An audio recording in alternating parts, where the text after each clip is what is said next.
Okay, so now that this is secured, you could put the holder for the terminal, and there's gonna be a screw hole here, and you could just thread it in. You put it in, and you just spin it.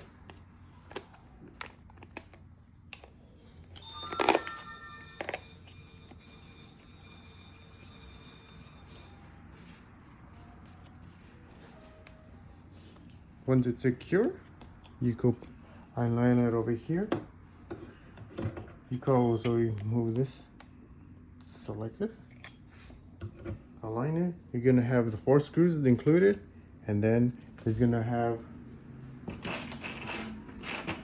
another mini hex driver included. You put the screws in the little hole right here to secure the mount.